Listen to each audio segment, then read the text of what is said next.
Hey everybody, welcome back to my channel. I'm the Mellow Mama, and today I'm going to give you one simple tip to connect on a deeper level and have better communication with your child.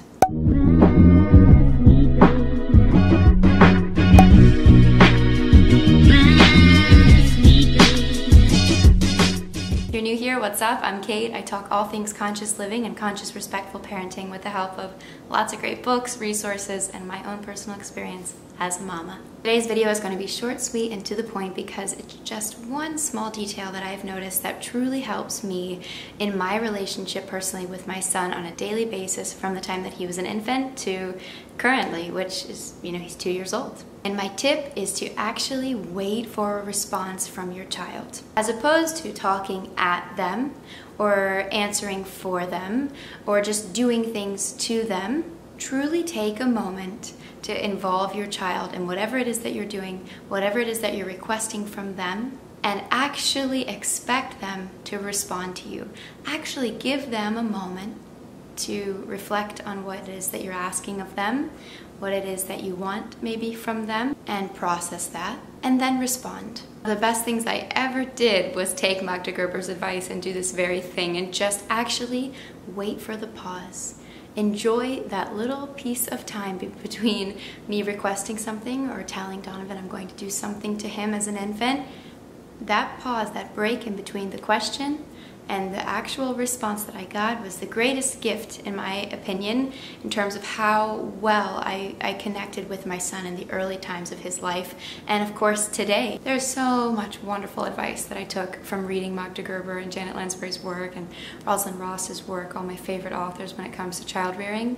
But this, in my opinion, is hands down the most important for me. It's what connects the dots between saying my child is a whole person with thoughts, rational thoughts and feelings and needs, and actually acting that way, actually responding to them that way, and actually giving them the opportunity to demonstrate that. So often we discredit our children, so often people in general discredit young children and infants. We have this assumption that they're sort of just like a potato, sitting there, not thinking anything, just staring off into space. In actuality, everything is so fascinating to a newborn, and they are constantly trying to communicate their needs to you. And they are constantly looking for human connection, especially to their parents. So the easiest and best way to do that is to just actually let them do that. Actually let them respond to you. One of the best examples of this made me think, wow, I'm gonna look like a fool to people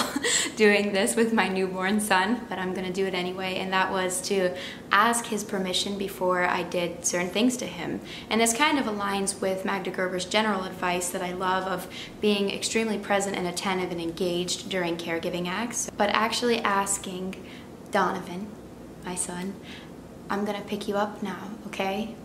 And instead of just saying, I'm gonna pick you up now and picking him up, I would actually sit there for just a small second, just taking a small pause and waiting for him to indicate some sort of communication to me, even as a 1-day-old baby. And if you're new here, you might be shaking the camera like, what?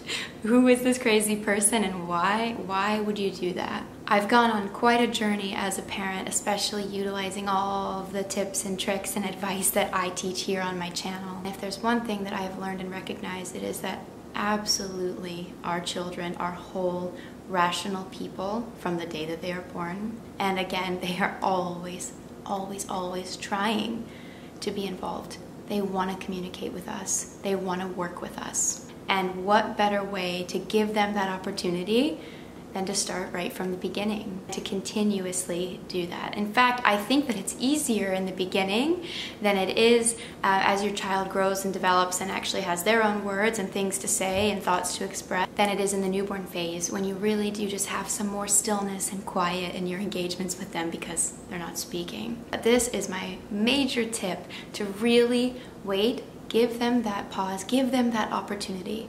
I'm gonna pick you up now, okay? Wait. Look for something, show them what you're gonna do, and then pick them up. And think, I'm gonna feed you now, okay?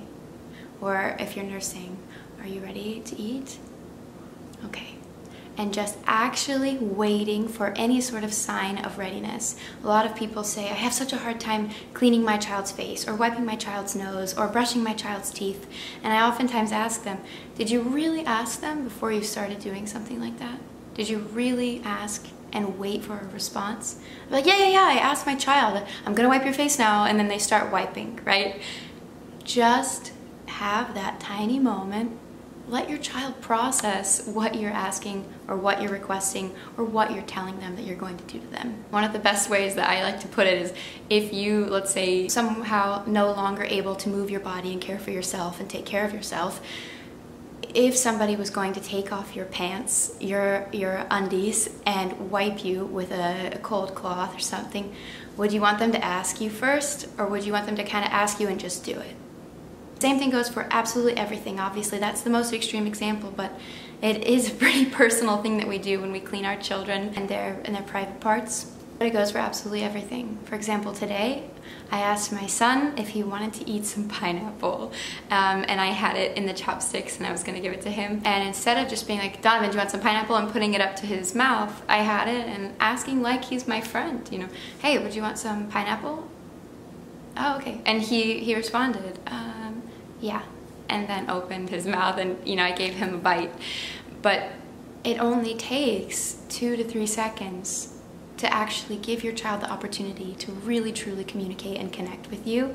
And it is such a graceful process, and it adds such a great foundation to your relationship in terms of the respect, the mutual respect between the two of you. So I want you today to start noticing if you're talking at your kids or talking to your kids and actually waiting for them to respond to you, no matter what their age. I think you should also evaluate this even if you're not a parent. If you're somebody that's just in any sort of a relationship or work engagement or friendships in general, are you talking at people or are you talking to them? And are you having an actual mutually respectful conversation and engagement with them? Do you give people the chance to actually think, process, and respond before you go ahead and do whatever it is that you want to do?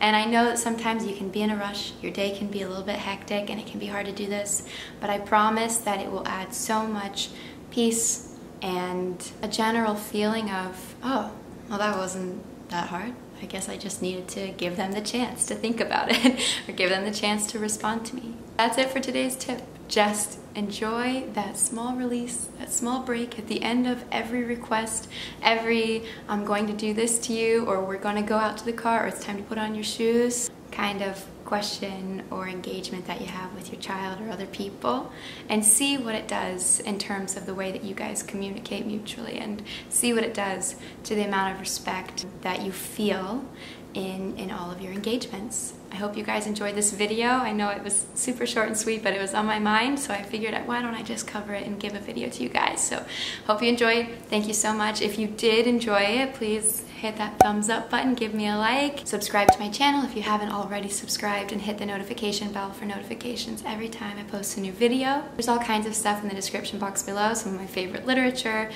some ways to work with me or talk to me. If you haven't followed me on Instagram, you should. I'm at the Mellow Mama over there, and it's a good way to get a peek into our everyday life. Thanks again. See you later.